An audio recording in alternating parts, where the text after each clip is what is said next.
কেউ আছে। বেশ ভালো কন্ডিশনের একটা সেকেন্ড হ্যান্ড গাড়ি বেশ সস্তাতেই কিনে ফেলে মনে মনে বেশ খুশি হলো সাগর। অনেকদিন থেকেই নিজের একটা গাড়ি কেনার খুব শখ তার, কিন্তু নানা খরচ সামলে কিছুতেই সেটা আর হয়ে উঠছিল না। একসময় তাদের নিজেদের গাড়ি ছিল। সাগরের বাবার সেই গাড়িতেই ড্রাইভিংয়ে হাতে খড়ি তার, কিন্তু সেই গাড়ি পুরনো হয়ে যাওয়ায় প্রায় গন্ডগোল করত।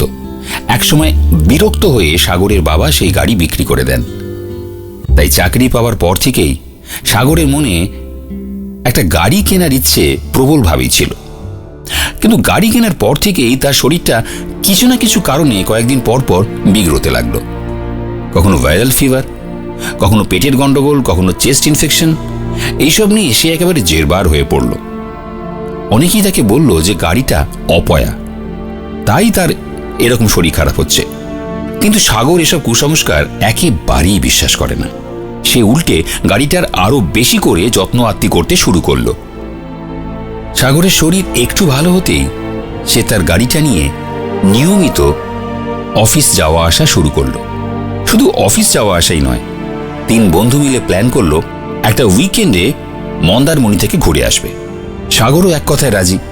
গাড়িটা নিয়ে কলকাতার বাইরে কখনো যাওয়া হয়নি। এক শনিবার দুপুরে সাগর তার গাড়ি নিয়ে 2 বন্ধু জয় আর দীপের সঙ্গে বেরিয়ে পড়ল। কলকাতা পেরিয়ে গাড়ি ছুটছে বম্বে রোড দিয়ে। গাড়িতে FM রেডিও চলছে টুকটাক খাওয়া আর আড্ডা। কোলাঘাটে গিয়ে তারা লাঞ্চ করলো। একটু রেস্ট নিয়ে আবার তারা গাড়িতে উঠে বসলো। কিছু দূর গিয়েই হঠাৎ সাগর বুঝতে পারল গাড়িটার গিয়ার বক্সে কিছু একটা প্রবলেম হচ্ছে। রাস্তার ধারের একটা গ্যারাজে সেই সমস্যা সারিয়ে আবার তারা এগোতে লাগলো। কিন্তু প্রায় 45 মিনিট পর আবার আর এক বিপত্তি। এবার গাড়ির টায়ার পাংচার হলো। ভাগ্যিস কাছাকাছি একটা গ্যারাজ ছিল, সেখান থেকে মিস্ত্রি ডেকে এনে গাড়ির টায়ার চেঞ্জ করা হলো। এইসব ঘটনায় 3 বন্ধুরই মুড অফ। রাস্তায় বেরিয়ে এত ঝামেলায় পড়লে কার ভালো লাগে? শীতকালের বেলা 5টা বাজতে না বাজতেই চারদিক অন্ধকার। মন্দারমণি পৌঁছতে আরো ঘন্টাখানেক লাগবে। আবার গাড়ি চলতে শুরু করলো। সবাই মনে মনে প্রে করছে যাতে রাস্তায় গাড়ি নিয়ে আর কোনো সমস্যায় না পড়তে হয়। 3 বন্ধু চুপচাপ। হঠাৎ সাগরের মনে হলো পিছন দিক থেকে কেউ যেন তার গলা 2 হাত দিয়ে শক্ত করে চেপে ধরেছে। খুব চেষ্টা করেও সাঁড়াশির মতো সেই 2 হাত থেকে সে কিছুতেই নিজের গলা ছাড়াতে পারছে না।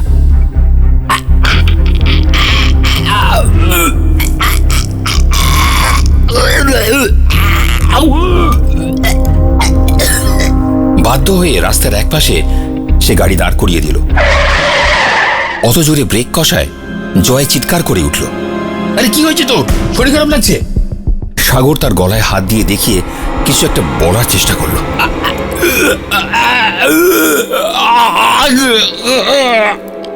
জয় আর দীপ ছুটে গিয়ে সাগরের গায়ে হাত দিতেই এক অদৃশ্য শক্তি তাদের প্রচন্ড ছটকায় দূরে ঠেলে ফেলে দিল।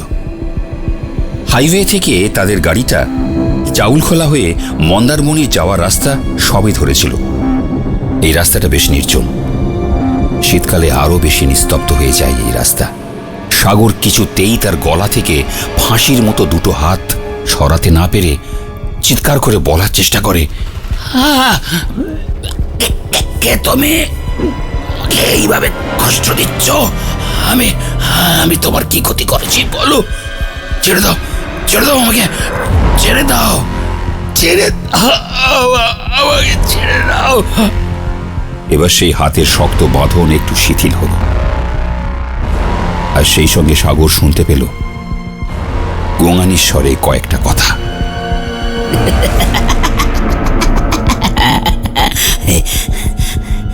এই গাড়ি তুই যদি আর না চালাস তাহলে আমি তোকে কিচ্ছু করব না।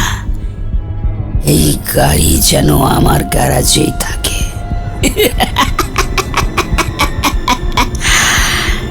যার কাছ থেকে এই গাড়ি কিনেছিস তাকে এই গাড়িটা ফেরত দিয়ে দে, তুই তোর টাকা ফেরত পেয়ে যাবি।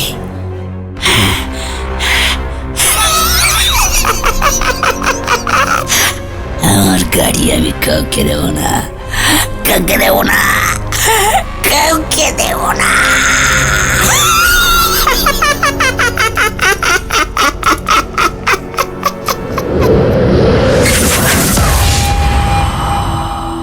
গাড়িটা সেখানেই একজনের বাড়ির দালানে রেখে 3 বন্ধু কোনো মতে সেই বাড়িতেই রাতটা কাটিয়ে পরদিন সকালে অন্য একটা গাড়ি ভাড়া করে কলকাতা পৌঁছেই যার কাছ থেকে সাগর গাড়িটা কিনেছিল তাকে গাড়ির চাবিটা ফেরত দিয়ে আসে।